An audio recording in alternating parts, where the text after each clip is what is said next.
Va a ser como si estuvieran haciendo una ensalada rusa. Ah, cuadriticos chiquiticos. Cuadrito. No está molida, está en trocitos, le va a quedar de calidad. Esos trocitos se les van a ver en el producto, pero les va a ser más fácil extraer la proteína. ¿Ok? No quiere decir que no lo puedan hacer con 4 porciones grandes también, porque al final eso va a pegar, pero es mucho más fácil. Además, los productos de pieza grande no le puedes poner tanta cantidad de agua como a los productos pequeños, porque no es tanta la proteína que logras extraer. Entonces, uno juega con el rendimiento, por eso el fiambre es mucho más barato que un jamón de pierna, porque la calidad. ¿Y cuál alucina más, el cocido o el horneado? Cuando uno mete el molde y saca el producto ese, hay dos métodos que usan. El que venden en panadería, por ejemplo, que lo rebanan, que es cocido, que viene como una bolsa plástica. Todos los jamones son cocidos. Y hay uno que lo meten en horno. Todos son cocidos. Al seco. No, los jamones no se cocinan al seco, todos se cocinan a la humedad. Todos van en vapor. El de bolita. Ese va ahumado. Cuando es ahumado, sí, va en seco. Pero de resto no. Bueno, a eso me refiero. O sea, que rinde, aglutina más el húmedo. No, igual, es igual. Va a tener más cantidad de agua el que se cocine en humedad. Pero que el otro también lo puedes cocinar en humedad. O sea, no quiere decir que no. Lo que pasa es que si tú vas a formular el otro, como las condiciones de calor seco lo van a tender a deshidratar un poco, pues tú no le calculas tanta humedad. Sí, le da la caramelización también del... Ajá. ¿Estamos claros? Entonces ya saben más o menos cómo hacer un jamón si lo quieren hacer. ¿Cómo lo van a hacer? Si lo quieren hacer, yo les recomendaría háganlo porque la experiencia es maravillosa, es divertido y bueno, se compran una cerveza porque pasen el día. Porque ustedes agarran la carne, ¿verdad? Tiene que estar fría. Si no, tienen que agarrarla un día antes y cortarla, la compran, ¿verdad? Y la cortan en los trocitos, como si fueran a hacer hallaca, pero cruda. No, yo cocino la carne de la hallaca porque vos sois de Tucaní. Bebé, las hallacas no son crudas. Las hallacas no son crudas. El resto del país no las hace crudas. Los equivocados son ustedes, pero bueno, si les gustan crudas. Ok, vamos a picarles el jamón para ver quién lo va a hacer, para que se vayan anotando. Pica su broma en cuadrito, ¿verdad? Pero como tiene que estar frío, a lo mejor lo tienen que picar en cuadrito hoy y lo hacen al otro día. O, digo yo, no, preparan un día antes la materia prima. Ah, bueno, vamos a hacer este puerco, lo descongelaron, si venía congelado, lo picaron, tiraron los cuadritos de grasa, hicieron sus cosas, no le echan más nada. Y lo ponen un rato en el congelador y lo ponen después en la nevera que esté bien frío, ¿verdad? Y luego al otro día empiezan a hacer la mezcla. La primera pueden mezclar unos 25 minutos quizá entre los dos y lo meten en el congelador nuevamente 40 minutos en el congelador, lo sacan del congelador, vuelven a mezclar 20 minutos, 10 minutos, 15 minutos. Ustedes se van a ir dando cuenta que cambia un poco el color, cambia la textura, lo vuelven a guardar y así están, pasan 3-4 horas en el relajo de sácalo, bátelo, mételo, guárdalo. Luego agarran en Emboplas, para que no compren tripa. Sí, se estira y se va. Y hacen como los tubitos pueden hacer la bolita. Ustedes agarran un cuadrado de Emboplas, ¿verdad? Y se aplasta. Ponen chorizo. la mezcla en el medio y apretan como un regalito, lo de arriba, amarran con pabilo y luego se compran de esas mallas de fruta. La mallita de plástico esa de fruta y se la ponen por fuera para que le dé más forma, amarran con pabilo. Es más, le pueden hacer con el pabilo como un amarre así, como si fuera una T. No sé si lo han visto. Que agarran por fuera el pabilo y lo amarran en el jamón para que tenga estructura y así mismo lo van a cocinar. Baño María. Al otro día lo pueden cocinar. ¿Cómo se cocina? En baño de María o al horno lo puedes cocinar. Pero al horno tiene que quitarle el Emboplas, ¿verdad? Queda bueno. Al horno hay Es que importante para la cocción, vayan buscando su termómetro de cocina. ¿Usted no tiene hallaca plata? ¿Ah? Hallaca plata. Sí, me gustan. Son buenas, ¿verdad? Son buenas. No Pero es la harina. No. Ajá, que la Pero calidad de son la... buenas. No, no habla de la casa. ¿Quién hace eso? Es que son buenas, yo digo que son buenas, pero yo no voy a, o sea, yo me la como, me la dejo y me la como, y son buenas. Pero Nada va a no cambiar va a cambiar la la yaca que me gusta a mí. Sí. Ajá, para la mortadela entampada o la otra mortadela sencilla, la que llaman la mortadela. Ah, no, pero eso es otro punto, ya vamos para allá. Salimos del jamón, ¿entendieron lo que van a hacer jamón? Sí. Cuando se mete al horno, obviamente. Pero ni siquiera hacen chorizo. chorizo es muy fácil. No necesito la tripa. Sí. Obligatoriamente. ¿Qué Necesita tienes que hacer? la- Es más difícil. Necesita. Entre género conseguimos otra cosa. Ese jamón o el producto que ustedes quieran lo deben ahumar. ¿Ok? Hay que tener unas consideraciones especiales para ahumarlo porque si lo vas a ahumar, si tienen un, no sé, este debe tener, no sé si aquí, pero debe tener un tambor chino, una pipa, una cosa donde ahumen. Ya sé cuál es. El tambor chino el que venden, que uno mete ahí, le mete todo, ahí lo, en un equipo de esos pueden, ajá, en un equipo de esos si ustedes tienen pueden cocinar. Yo tengo una pipa, yo hago las cosas en una pipa, y yo ahí adapté la pipa a mis necesidades. No, de plástico.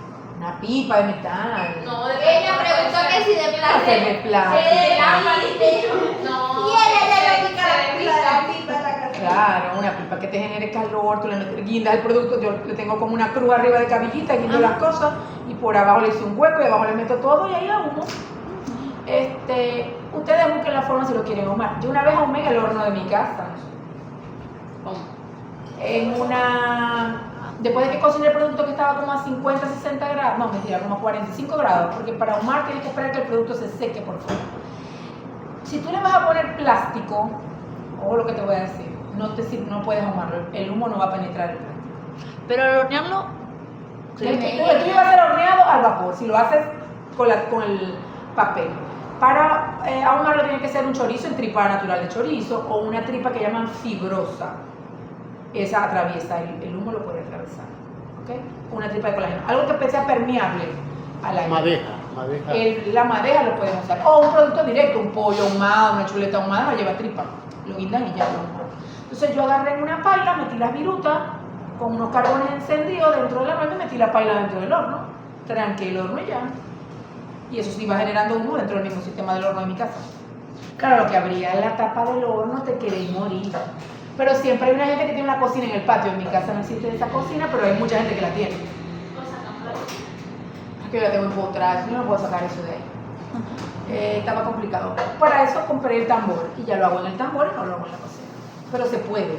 Aquí no los venden, pero en España y en Estados Unidos venden como unos carboncitos, como ver lo de los arguiles, ¿sí? Que son especiales para ahumar en la casa. Y la gente los mete en el horno y ya se ahuma. Pero sí lo puedes hacer. El humo se va a agotar y en algún momento abrirá la tapa del humo. Muchos No pasa usan, nada. como, usan harina de trigo para hacer el jamón. ¿Qué pasa con la harina de trigo? En vez de usar el de maíz, usan de trigo, harina de trigo. Ay, Harina de- ¿qué pasa ¿Cuál con- de los dos es mejor? No hemos llegado a ese punto, estamos en el ahumado. son unos domados. Vamos aquí estamos. En el ahumado, entonces, ¿qué es el ahumado? Consiste en poner la carne a la acción del humo de madera durante algún momento en la cocción. Siempre tienen que tener un material que permita la entrada de humo, o sea, no puede ser plástico, y tienen que darle primero tiempo a que el producto se seque en la superficie. Imagínense que ustedes están haciendo una chuleta y la sacan del líquido y la guinda, ahí no se le va a pegar el humo, tiene que secarse, hacer como una piel. Y luego que pueden meter la madera para que se ahume. ¿Ok? El ahumado se genera en la combustión incompleta de madera, siendo las más utilizadas ceiba, nogal, abeto, pino, no me gusta, el roble, etc. Maderas dulces. Estos son los equipos modernos. Aquí el ahumado está aquí. Aquí se coloca la madera, se prende y por aquí entra el vapor, el humo, Toda la el sistema cámara. de difusión. Y aquí tienen unos ventiladores que difunden el humo dentro del horno. Entonces yo sencillamente hice el ahumador como yo quise. Ustedes lo pueden hacer hasta con papel, cartones, ponen cartones. Sí, que el humo queda atrapado con la Que el pieza. humo queda atrapado. En una parte las casas tienen parrillera con chimenea, que tú puedas guindar un palo que guinde ahí y tú pones tu broma y tapas con un cartón y ahí se ahuma. Sí, sí. Hay mil formas, busquen en YouTube. Lo de- Ahorita en YouTube, cómo ahumar de manera artesanal. Ahí busquen. Profe, pero el ahumado es opcional. Depende del producto que va a Es de hacer. lo que vamos a hacer. Ya. Es una tecnología que gusta mucho. O se puede usar O sea, más. ese mismo jamón que expliqué puede ser cocido perfectamente, no está ahumado. Normal. O puede ser ahumado como el de Navidad. O ahumado Y el con- que haga jamón puede traer con, ahumado. O no. con humo líquido. Como vos queráis. Pueden ahumar con humo líquido también. Y uno puede ahumar un jamón ya listo. Ya listo, que yo compré un jamón, lo puedo ahumar, si quiero. Todo se puede, pero No queda igual, ¿no? ya No debería hay- estar ahumado, debería quedar listo ya antes de hacerlo. Ok, mucho y muy importante esto, la finalidad del ahumado es el desarrollo del color, el sabor, generar esas características que a todos nos gustan, me incluyo. Tiene un efecto conservador porque el humo hace como una piel y protege. Antes se conservaba la carne también ahumándola, ¿verdad? Esa piel evita que las bacterias puedan penetrar, porque el humo tiene compuestos dentro del humo que son bactericidas y bacteriófagos. Y esa combinación con el calor pues disminuye la población bacteriana. Hay diferentes tipos de humo. Uno es el humo de combustión de madera, el humo clásico, pero está el humo líquido. Eso lo iba a decir. Ese no ¿Humo líquido ya? Sí, sí, en la con hamburguesa. Rafael. Sí. Pueden usar ese también, tienen que tener una proporción muy baja porque es muy fuerte. Sí. Sí, se consigue. Bueno, eso lo trajo él. Yo tengo, lo que yo uso yo tengo, pero Sí, hay que tener cuidado. porque después- ¿cómo se llama? Me encanta. En Cao Ajá. lo venden y creo que tienen una presentación, porque antes era como de litro, creo que tienen una presentación pequeñita. Y eso se evapora, creo. No, tiene años, yo lo compro por litro, Pero tienen si, años. si no se, creo que si no se mantiene bien, creo que sí se puede evaporar. Como en, Nunca se me evapora. Sí, el año o algo. Yo lo tengo en el gabinete de cocina guardado abajo y nunca se me evapora, no le pasa nada. En San Francisco hay un viejo que pone unos trapos, pone el humo, captura, después agarra el trapo, lo saca en un agua de sal Lo condensa. y lo condensa. Y le queda el agua más negra, hasta que le queda casi espeso. Y de eso lo saca.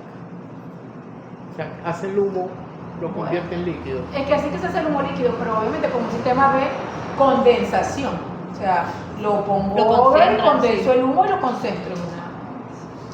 Ese humo líquido lo pueden usar en la inyección de la salmuera, en la mezcla directamente.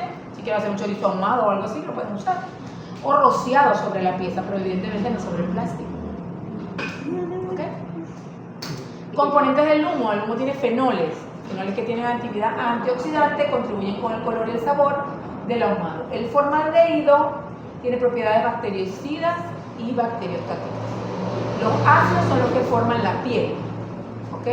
Y los cancerígenos son los hidrocarburos policíclicos, que en el humo líquido no están. Cuando yo hago el humo líquido, elimino estos hidrocarburos policíclicos, este efecto negativo. Pero las ventajas y las desventajas las revisan ustedes. Ya por último, vamos a hablar de los emulsificados. ¿Qué es un emulsificado? Es un producto en donde yo logro la unión de dos sustancias o dos elementos que no se unen con facilidad, como el agua y el aceite. La mayonesa. La mayonesa es un emulsificado. Entonces ahí se está uniendo el huevo con el aceite, con la grasa.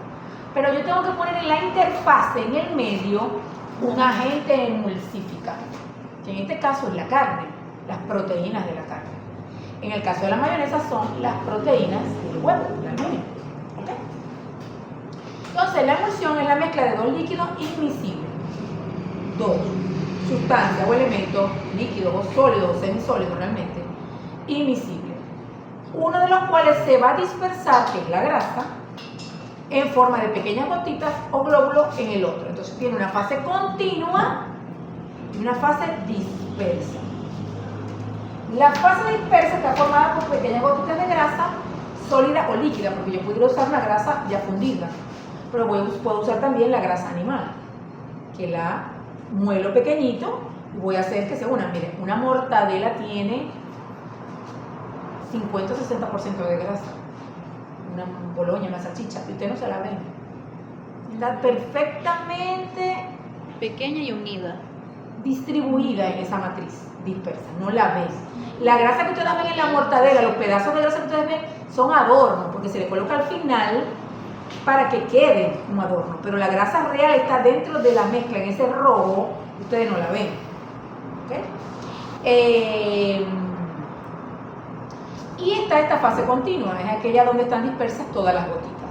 Grasa formada por agua que contiene disuelta y suspendida las sales y las proteínas. Las proteínas tienen que ir envolviendo cada gotica de grasa, para mantenerla dispersa y estable. Si estas gotitas de grasa o estas proteínas no la cubren suficientemente, no se extraen lo suficiente proteínas para envolver la cantidad de grasa, o formulé y sobredimensioné la cantidad de grasa para la proteína que hay allí, se me va a romper la emulsión y la grasa se va a separar del producto. ¿Ok? Y se ve chorreado, así que. Se ve todo horrible, eso queda horrible.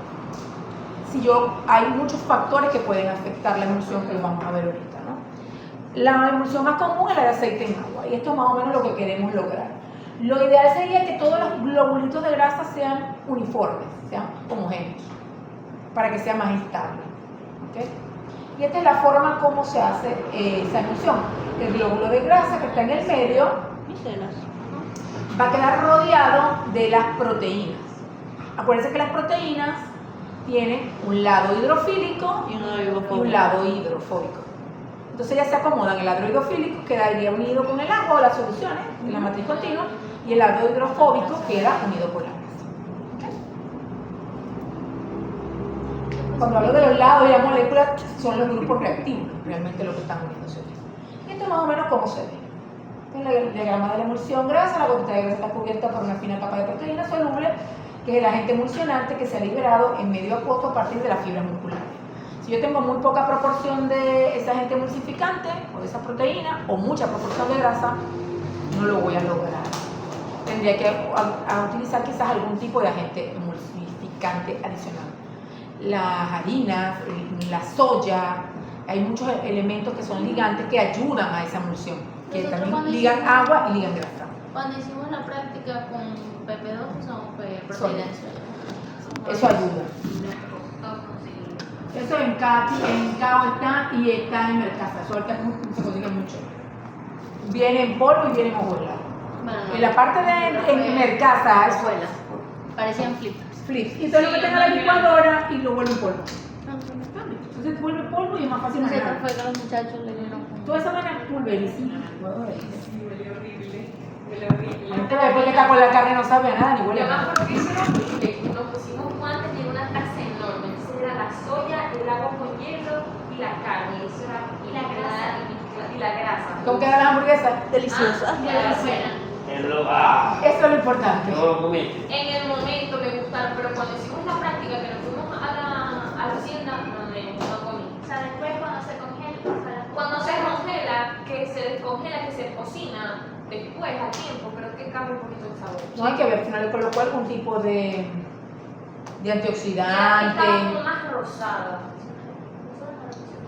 Pero es que lo que se le coloca, yo tengo ahí los Era ingredientes. una cosa. fue larguísimo. Nosotros estaba bueno. Porque la cosa que tiene grasa no hay que colocar las antioxidantes. Ok, ya para terminar, que estas son las últimas 5 láminas, porque nos vamos. Ajá. Aquí Voy nos a vamos. acompañar. Yo dije que vamos a empezar hasta las 4, me quedo para mi día.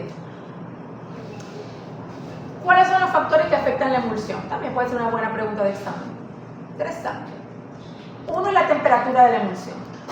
Si nos pasamos en la mezcla, o sea, yo sé que la temperatura ideal para yo extraer las proteínas mefibulares no debería exceder los 5, entre 1 y 4, ¿no?